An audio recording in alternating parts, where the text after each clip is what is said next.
हाँ जी students, good evening everyone. कैसे हो आप? मुझे आशा है कि आप सभी अच्छे होंगे।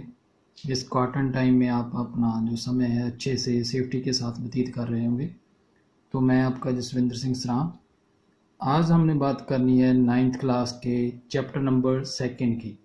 चैप्टर नंबर 2 है जो 9th क्लास का, वो बहुत ही क्रूशियल है, बहुत ही ज़्यादा इम्पोर्टेंट है।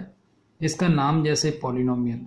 ओके, पॉलिनोमियल से हमें पता चलता है कि ये किसी मल्टी टर्म्स की बात कर रहे हैं, पॉलिनोमियल। ओके, सो इसमें हम डिस्कस करेंगे पॉलिनोमियल की डेफिनेशंस और उनकी टाइप्स और उनकी examples. Okay, first of all पहले हम क्या करते हैं, इसकी डेफिनेशन को जानते हैं कि पॉलिनोमियल होता क्या है।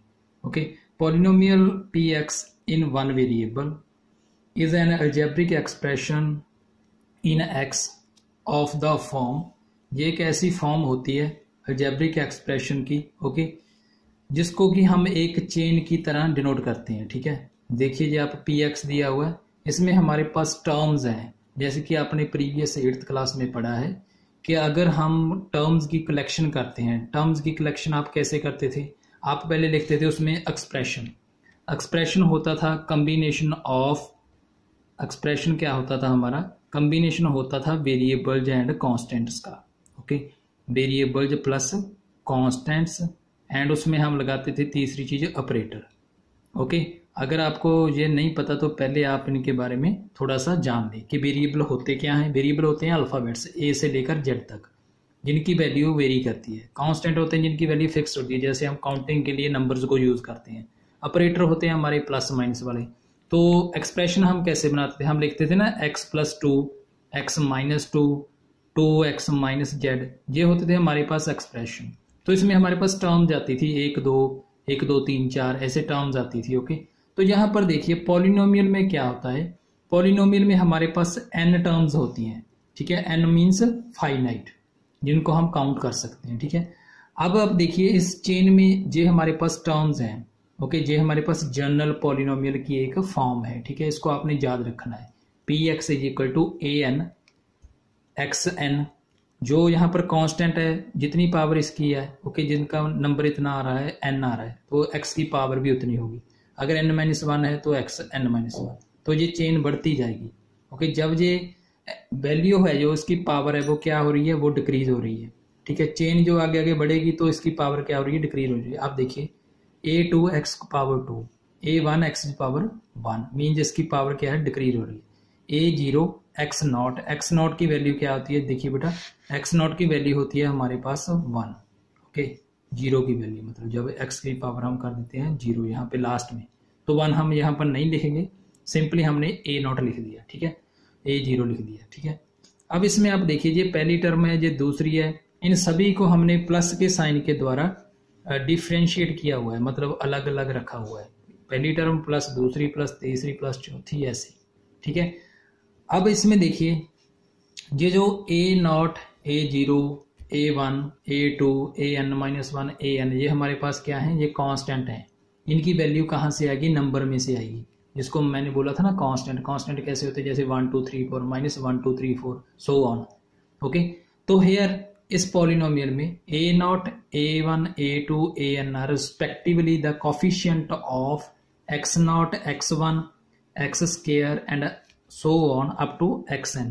ये हमारे पास रिस्पेक्टिवली क्या है, कोफिशिएंट है। किसके कोफिशिएंट? कोफिशिएंट का मतलब क्या होता है भाई?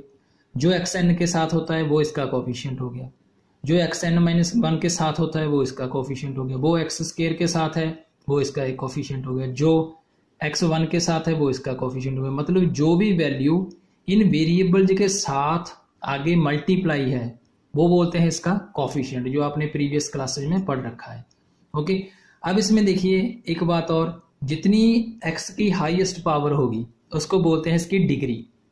जैसे यहाँ पर इसकी हाईएस्ट पावर कौन सी है? n है, इससे आगे तो इसकी पावर कोई नहीं है ना, n से कम ही है सभी पावर्स, n सबसे ज्यादा है तो इसकी डिग्री क्या होगी? n होगी भाई। Each of these terms, each of these an xn an -1 xn -1 an -2 xn -2, इन सभी को हम क्या बोलते हैं? टर्म्स बोलते हैं। तो इस पॉलिनोमियल में हमारे पास कितनी टर्म्स होगी? हमारे पास इस पॉलिनोमियल टर्म होगी n+1। अगर आपके पास कोई पॉलिनोमियल है, उसकी पावर है n, हाईएस्ट पावर, तो उसमें आउटमोस्ट का मतलब क्या होता है कि ज़्यादा से ज़्यादा उसमें कितनी टर्म्स आ जाती हैं, n+1। जितनी पॉलिनोमियल की पावर होगी उसमें एक ज़्यादा ऐड करके उतनी टर्म्स उसमें होती हैं। अगर n पावर होगी तो n+1 होगी, अगर 3 पावर होगी तो ज़्यादा से ज़्यादा कितनी टर्म जाएंगी, 4। अगर भी 2 पावर है तो ज़्यादा से ज़्यादा कितनी टर्म आ सकती हैं, 3। अगर एक पावर है तो ज़्यादा से ज़्यादा कितनी टर्म जा सकती हैं, 2। अगर 0 पावर है, कांस्टेंट पॉलिनोमियल है, तो उसमें एक टर्म आएगी। ठीक है, आपने इस चीज़ का ध्यान रखना है कि जितनी आपकी डिग्री होगी उससे एक ज़्यादा आप उसमें टर्म ले सकते हैं। ओके, लेकिन ऐसा नहीं है कि ये फिक्स्ड ही है कि अगर 3 पावर होगी तो भी उसमें 4 टर्म आएंगी, 4 से कम भी हो सकती हैं। अब हम पॉलिनोमियल की एग्जांपल लेते हैं। इसकी एग्जांपल देखो, यहाँ पर है हमारी एग्जांपल x की power 3 minus x square plus 4x plus 7। इसमें आप देखिए कि कितनी टर्म्स हैं। पहले देखिए, ये फर्स्ट टर्म होगी, फिर माइनस साइन आ गया, फिर दूसरी होगी, फिर तीसरी होगी, फिर चौथी होगी। टोटल टर्म्स हमारे पास कितनी होगी भी, 4 होगी। ठीक है, 4 होगी। उनको हम कैसे लिख सकते हैं, पहली तो होगी भी x की पावर 3, दूसरी होगी माइनस एक्स स्क्वायर, तीसरी होगी भी 4x, चौथी होगी भी 7। सो ये चारों टर्म्स होगी हमारे पास। ठीक है, और इसकी डिग्री कितनी है, इस पॉलिनोमियल की डिग्री आप देखिए कि हाईएस्ट पावर x की कितनी है। हाईएस्ट पावर यहाँ पर 3 आ रही है ना, देखिए 3, 2, यहाँ पर 1 है, 0, तो डिग्री कितनी होगी इसकी, 3। अब हमने देखना है कॉफिशिएंट आप कैसे देखोगे भाई। कॉफिशिएंट के बारे में मैंने बताया था ना, जो वेरिएबल के साथ टर्म्स मल्टीप्लाई में है वो होती है इसका कॉफिशिएंट। तो उसमें देखिए x³ का कॉफिशिएंट क्या है भाई, 1 है। अच्छी तरह से लिख लेते हैं, x³ का कॉफिशिएंट क्या है, 1 है। x² का क्या है, x² के साथ यहाँ पर माइनस है, तो माइनस का मतलब क्या हो गया, -1। तो फिर x का कॉफिशिएंट देखिए भाई, x का कॉफिशिएंट क्या है, 4 है। और एक लास्ट वाली है हमारे पास कांस्टेंट टर्म, जिसमें कोई वेरिएबल नहीं होता, उसको हम कौन सी टर्म बोलते हैं, कांस्टेंट टर्म, क्योंकि इसमें कोई नंबर नहीं है, कोई वेरिएबल नहीं है। ठीक है, कोई x नहीं है, तो उसको कांस्टेंट बोल देते हैं। तो अब हम दूसरी पॉलिनोमियल लेते हैं, दूसरी एग्जांपल। तो इसमें देखिए कितनी टर्म्स हैं अभी, 2 टर्म्स है, एक तो होगी 3y², दूसरी होगी 5y। तो यहाँ पर हम कॉफिशिएंट भी चेक करेंगे। तो आप बेटा एक बात और ध्यान रखना कि ये सभी पॉलिनोमियल एक ही वेरिएबल की हैं। पहले आपके पास जो ये डेफिनेशन थी जो सिर्फ अकेली x में थी, इसीलिए हमको इसको बोला था पॉलिनोमियल इन 1 वेरिएबल। तो एक ही वेरिएबल है, इसमें सभी जगह x आ रहा है, तो ये क्या होगी, पॉलिनोमियल इन 1 वेरिएबल। जो हमने ये एग्जांपल ले रखी है, ये सभी एग्जांपल एक ही वेरिएबल में है, x में। यहाँ पर ये x में है, तो आगे वाली क्या होगी भी, सिर्फ y में है, तो वेरिएबल कौन सा हो गया इसमें, सिर्फ y। आगे वाली सिर्फ t में है। ओके, उससे आगे वाली सिर्फ हमारे पास है कांस्टेंट टर्म्स में। ओके, उसमें तो वेरिएबल कोई है ही नहीं है। ओके, तो अब देखिए यहाँ पे इसमें 2 टर्म्स होगी, टर्म्स पहले काउंट करनी थी हमने, 2 हो गई।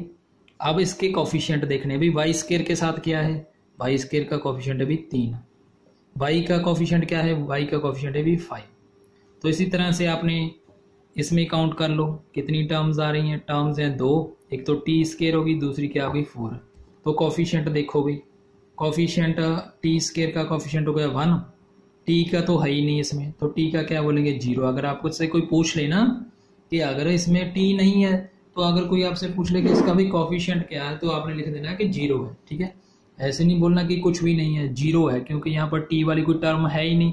तो ये क्या हो गया, t का कॉफिशिएंट हो गया 0। एंड कांस्टेंट टर्म हमारे पास कौन सी होगी भाई, कांस्टेंट टर्म होगी आपके पास 4।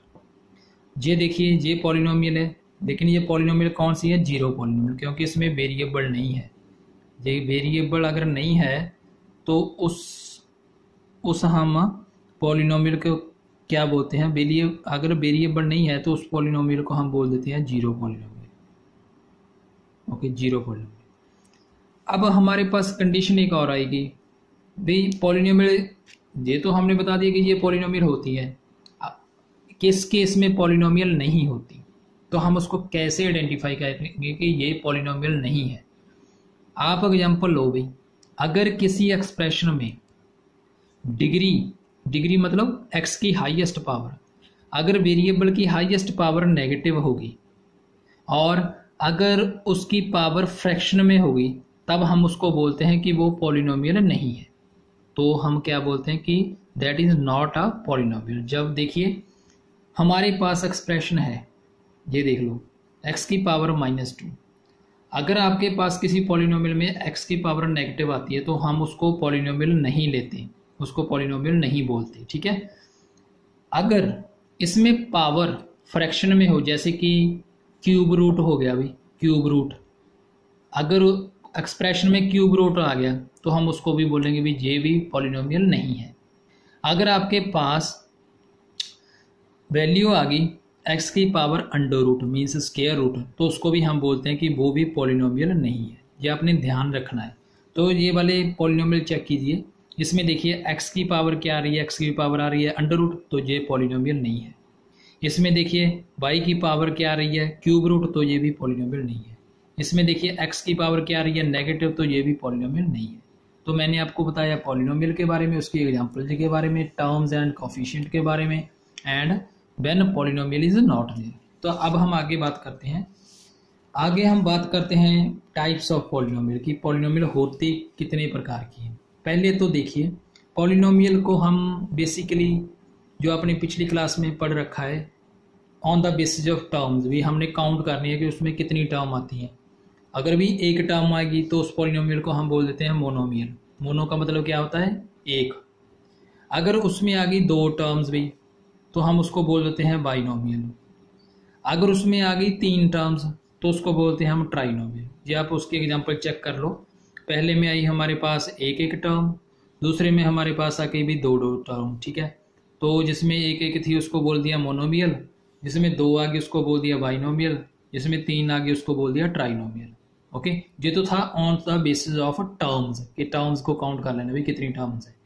अगर हमने उसको देखना है on the basis of degree, degree मतलब x की पावर या जो भी वेरिएबल है उसकी हाईएस्ट पावर, उसके बेसिस पर। पहले हम इसमें बात करेंगे पॉलिनोमियल की। पॉलिनोमियल जो लीनियर हो, लीनियर का मतलब क्या होता है, जब हमारे पास वेरिएबल की पावर क्या होती है, 1 होती है।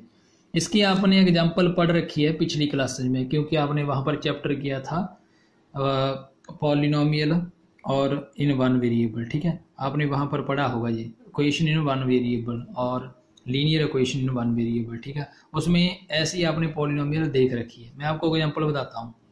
अब हम इसमें एग्जांपल लेंगे कि भी डिग्री क्या होनी चाहिए, हमारे पास 1 होनी चाहिए। देखिए px हमारे पास है 4x + 5, तो इसमें देखो x की जो पावर आ रही है वो कितनी है, 1 है, मतलब इसकी डिग्री क्या होगी, 1 होगी। और एग्जांपल ले लो qy, ये हमारी वेरिएबल 2y, तो इसमें देख लो भी इसकी पावर क्या होगी, 1 होगी। और एग्जांपल लो rt, ये एक और पॉलिनोमियल है, इसमें देखो आप t की पावर क्या है, 1 है।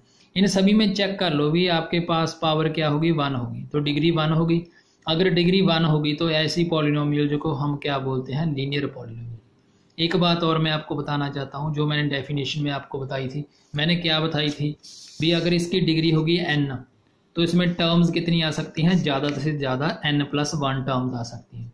तो आप इस पॉलिनोमियल में देख लो भाई, लीनियर है, लीनियर पॉलिनोमियल में हम ज़्यादा से ज़्यादा कितनी टर्म्स ले सकते हैं, ज़्यादा से ज़्यादा हम 2 टर्म ले सकते हैं, ठीक है, 2 टर्म। कम से कम इसमें क्या हो सकती है, कम से कम इसमें 1 भी हो सकती है। मैक्सिमम कितनी टर्म्स आएंगी, इसमें 2 आएंगी। यहाँ पर देखिए ये 2 आ गई, यहाँ भी 2 आ गई, पंद्रह, यहाँ पर तो 1 ही है। तो आपके पास ऑप्शन है कि इसमें मैक्सिमम टर्म्स तो 2 होंगी, लेकिन कम से कम इसमें 1 टर्म भी हो सकती है। ये आपसे कोई भी पूछ सकता है कि अगर भी लीनियर पॉलिनोमियल हो तो उसमें कितनी टर्म्स हो सकती है, आपने बोलना है कि ज़्यादा से ज़्यादा सर 2 आ सकती हैं, कम से कम 1 आ सकती है, ठीक है। और नेक्स्ट देखिए पॉलिनोमियल ऑफ डिग्री 2। अब आपको अच्छे से पता चल गया होगा कि डिग्री 2 वाली पॉलिनोमियल कौन सी होगी। इसकी एग्जांपल लो भाई, px, अगर इसमें हमें क्या चाहिए, x की पावर चाहिए 2, ठीक है। अब ये लो एग्जांपल भाई, एक और ले लो, इसमें देख लो, इसमें x की पावर क्या आ रही है, ज़्यादा से ज़्यादा हमारे पास स्क्वायर आ रही है। एक और ले लो, ठीक है। इसकी एग्जांपल ले लो भाई, t² 2/5t। एक एग्जांपल और लो, चलो ओके, mx ले लो, इसमें x² आ गई। तो आप इसमें देखो इसकी ज़्यादा से ज़्यादा डिग्री कौन सी आ रही है, 2 आ रही है, तो ये क्या होगी, ये पॉलिनोमियल होगी ऑफ डिग्री 2। इसको हम क्या बोलते हैं, क्वाड्रेटिक। पहले वाली को बोला था लीनियर, जिसमें 1 पावर आ रही थी, जिसमें 2 पावर आ रही है उसको बोल देते हैं हम क्वाड्रेटिक। तो क्वाड्रेटिक में ज़्यादा से ज़्यादा कितनी टर्म्स आएंगी भी, क्वाड्रेटिक की पावर देखो, अब डिग्री देखो कितनी होगी, 2, 2 + 1 3। तो इसमें ज़्यादा से ज़्यादा टर्म्स कितनी आ सकती हैं, 3। मैक्सिमम 3 टर्म्स आ सकती हैं, और मिनिमम इसमें कितनी आ सकती हैं, मिनिमम 1, 1, 2, 3 आपके पास ऑप्शन होगी। ठीक है भाई। अब हमारे पास थर्ड टाइप है, a polynomial of degree 3 is called a cubic polynomial, जिसमें आपके पास जो x की पावर है वो 3 होगी, उसको बोल देते हैं हम क्यूबिक पॉलिनोमियल।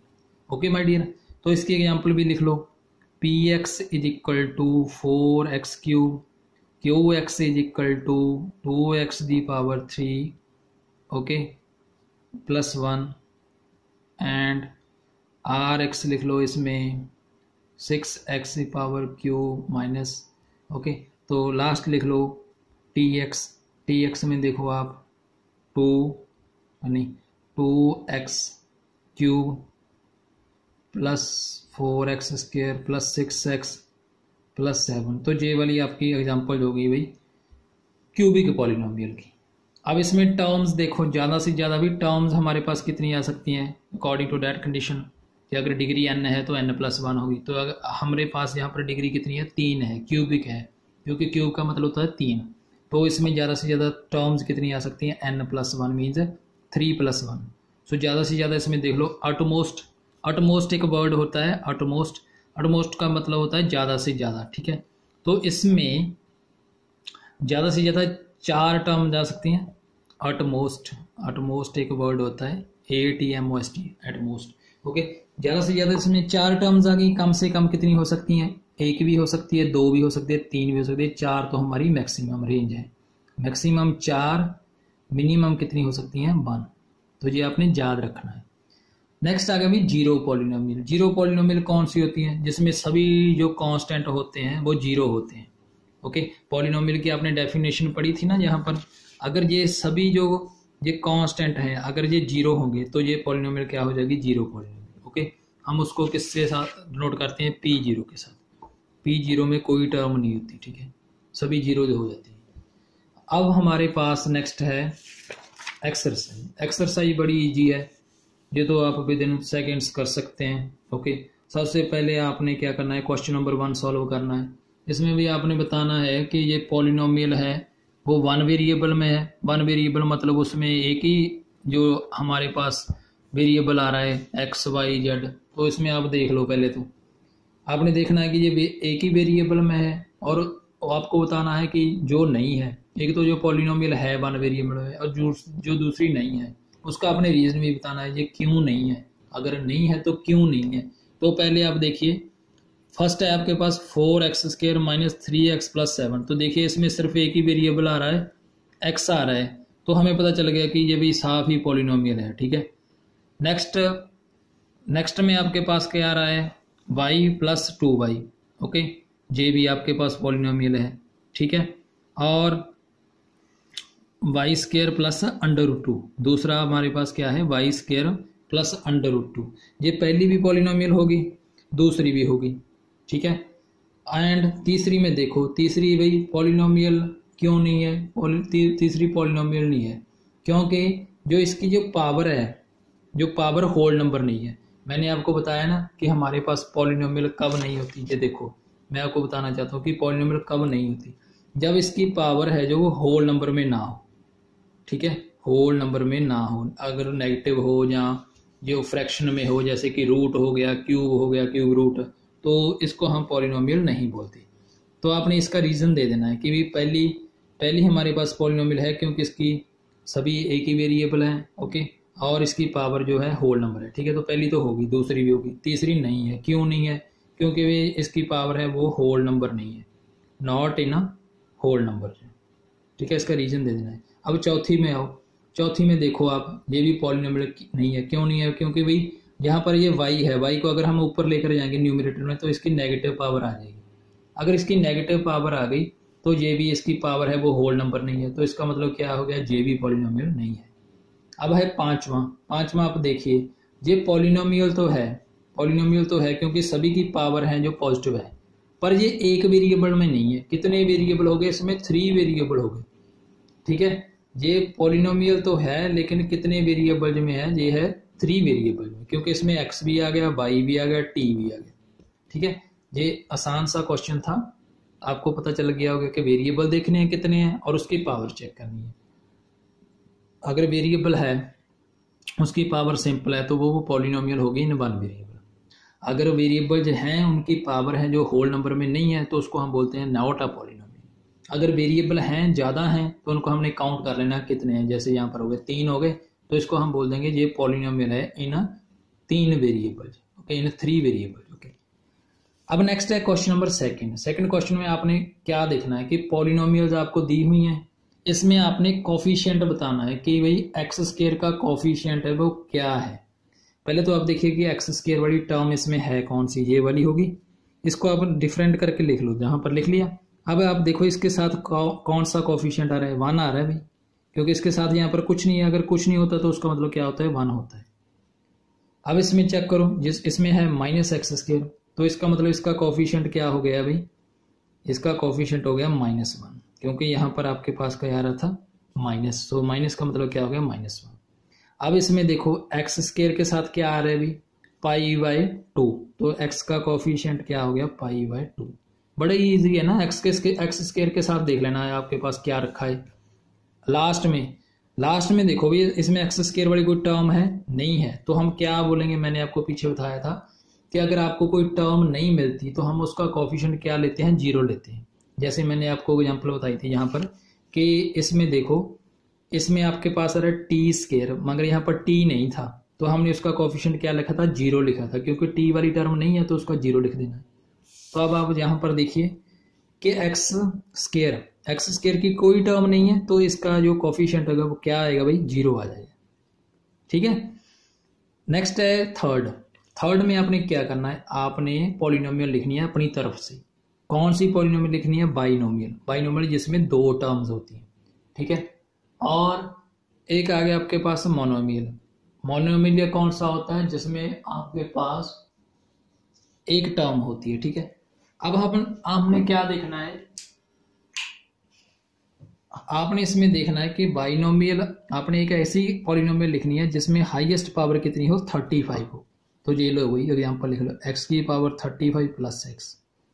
2 टर्म चाहिए थी, बाइनोमियल बनानी थी, तो एक की पावर 35 ले लो, दूसरी कोई भी पावर वाली टर्म ले लो, चाहे कांस्टेंट लिख लो, जैसे कि ये होगी x 35 + 3, t⁻³ 35 + 4, ओके। ये हमारे पास सभी एग्जांपल होगी बाइनोमियल के, क्योंकि 2 टर्म्स आ रही हैं और ज़्यादा से ज़्यादा पावर कितनी है? 35, क्योंकि हमें 35 ही चाहिए थी।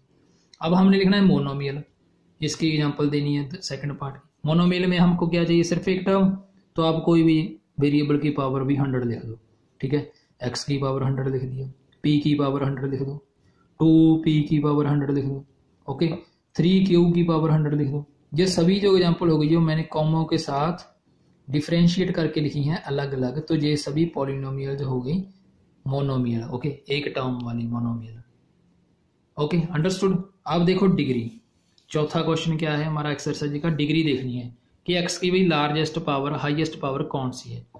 तो ये देखो x वाली देख लो भाई, x³ x², x, तो x³ की हमारे पास जो वैल्यू है वो लार्जेस्ट पावर वाली होगी, बाकी सभी कम है।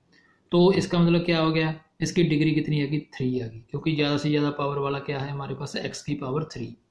अब इसमें चेक करो y की ज़्यादा से ज़्यादा पावर कितनी आ रही है? 2, तो इसकी डिग्री क्या होगी? 2 होगी। इसमें देखो वेरिएबल t है, t की पावर कितनी होगी? 1, और लास्ट में तो कोई वेरिएबल नहीं है तो इसकी भाई डिग्री कितनी होगी? 0, क्योंकि इसमें कोई वेरिएबल नहीं है। तो इसको हम क्यों बोल देते हैं कि विद डिग्री 0, क्योंकि किसी की भी पावर की कोई हमारे पास वेरिएबल नहीं है तो उसको हम बोल देते हैं डिग्री 0 है। अब लास्ट वाला सिंपल क्वेश्चन है, आपने चेक करना है कि लीनियर है, क्वाड्रेटिक है, क्यूबिक है। लीनियर का मतलब क्या होता है? जिसमें सिर्फ एक टर्म आती है x की पावर 1 वाली, क्वाड्रेटिक जिसमें x की पावर 2 वाली आती है, क्यूबिक जिसमें x की पावर 3 वाली आती है। मैंने आपको एक्सप्लेन किया ना पहले कि ये होगी हमारी डिग्री 1 वाली भी लीनियर, डिग्री 2 वाली होगी क्वाड्रेटिक, डिग्री 3 वाली होगी क्यूबिक। तो इसमें आप चेक करो कि ज़्यादा से ज़्यादा डिग्री कौन सी आ रही है? 2 आ रही है, 2 का मतलब क्या हो गया, अभी ये होगी हमारी क्वाड्रेटिक। ओके, अब सेकंड में देख लो, ये होगी भी क्वाड्रेटिक। इसमें ज़्यादा से ज़्यादा पावर देखो भी x की पावर 3 आ रही है, तो ये होगी हमारी क्यूबिक। तीसरे पार्ट में देखो ज़्यादा से ज़्यादा पावर 2 आ रही है, तो ये होगी क्वाड्रेटिक। इसमें 1 आ रही है, तो ये क्या होगी, लीनियर। इसमें भी 1 आ रही है, तो ये भी क्या होगी, लीनियर। इसमें स्क्वायर है, इसका मतलब क्वाड्रेटिक। ये क्या होगी, क्यूबिक। ओके, क्वाड्रेटिक स्पेलिंग अच्छे से लिख लेना है। तो बेटा ये थी हमारी प्रॉब्लम। ये चैप्टर काफ़ी इजी है, 1 बाय 1 जब आप स्टेप बाय स्टेप इसको करेंगे तो बहुत ही ज़्यादा आसान हो जाएगा। अगर आपको ये वीडियो अच्छी लगी तो अपने दोस्तों के साथ शेयर कीजिए, ज़्यादा से ज़्यादा इसको अपने फ्रेंड्स के साथ शेयर कीजिए और मेरे चैनल को सब्सक्राइब कीजिए। Thanks for watching.